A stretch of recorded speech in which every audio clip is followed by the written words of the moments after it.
What's going on, everybody? This is Phil from Millennial Money Gains, and welcome back to a brand new video.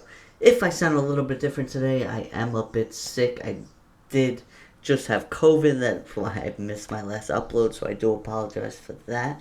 I am feeling much better, though, so we are back on the grind, and you guys can expect 2 videos every single week, every Sunday and Tuesday.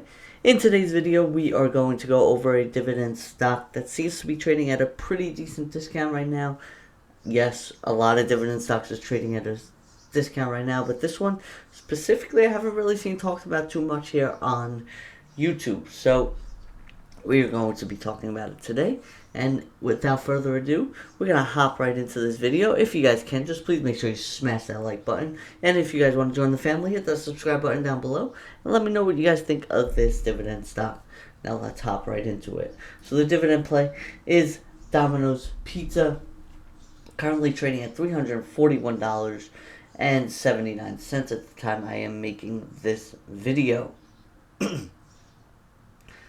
So Domino's Pizza, if you guys don't know what they are the management of a network of company-owned and franchise-owned pizza stores, and operates through the following segments: U.S. stores, international franchise, and supply chain.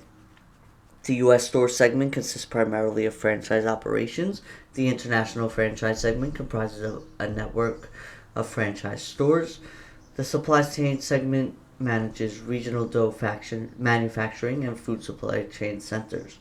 The company was founded by James Monaghan and Thomas Stephen Monaghan in 1960 and is headquartered in Ann Arbor, Michigan.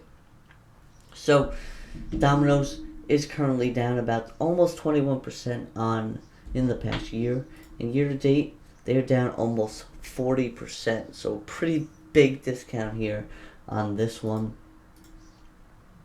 As you can tell, it traded all the way upward of over $560 per share at one point. Now let's hop right in and look at the dividend stats for this company.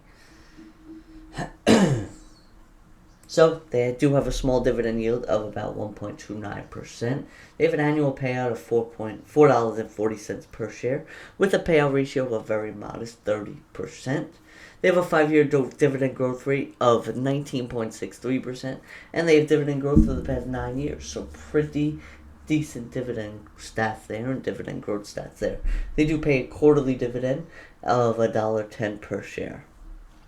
So looking very good there on the dividend stats. And we're going to take a look at their financials and their balance sheet and whatnot.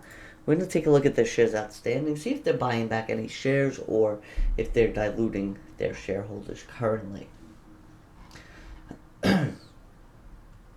So they currently have about 36 million shares outstanding.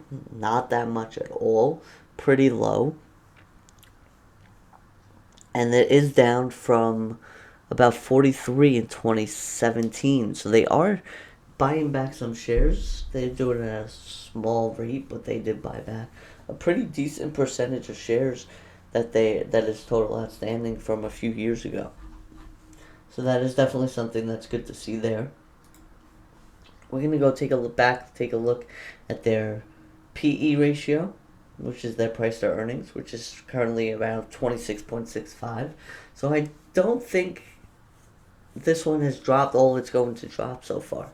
I would like to see this get to a PE ratio of below 20 before we start looking into it. There is a market cap. They do have a market cap of about $12.32 billion currently at this current price. Let's take a look at their revenues. So they have $2.7 billion of revenue in 2017, and in 2022, if their last reporting, they had $4.3 billion in revenue. So they are growing on a pretty consistent basis, which is definitely something you want to see in a dividend company and in a company alone. Let's take a look at their net income. Net income also grew from $277.9 million to about $510.5 million. So that also almost doubled since 2017. Let's take a look at their valuation according to Seeking Alpha. It's currently rated at D minus because they do have a PE ratio, like I said, 26.65, and the sector median is about 12.1. So pretty high there on the current valuation. Let's take a look at the growth. Revenue growth also D minus. Sector median is about 14.5% with a forward revenue growth, and Domino's is just about 6%. So according to Seeking Alpha right now, this is probably not the best buy at these current prices. I would also want to be wanting to hold off a little bit, see if this could drop a little bit. I think we could get this one under $300 if we hold off a bit more, and that would really be where I would start to look to buy, around the $300 mark. But this one is definitely looking like it is getting to be on my radar, because this one does have great dividend stats and is currently getting down to prices that we want to see. It's almost there. Like I said, $300, that's going to be my price to actually start making a move on this guy. But let me know what you guys think about this one. Let me know if you guys are invested in Domino's yourself, when you guys got in, if you guys are looking at this play at all. I haven't seen much talk about Domino's on YouTube, so I did want to bring it to everyone's attention and just give something that I am looking at. If you guys did enjoy this video, I am going to sign off now. If you guys did enjoy it, please smash that like button. I really do appreciate that. Also, hit that subscribe button down below. Join the family, and I appreciate you all for watching, and I'll see you in the next video. Peace!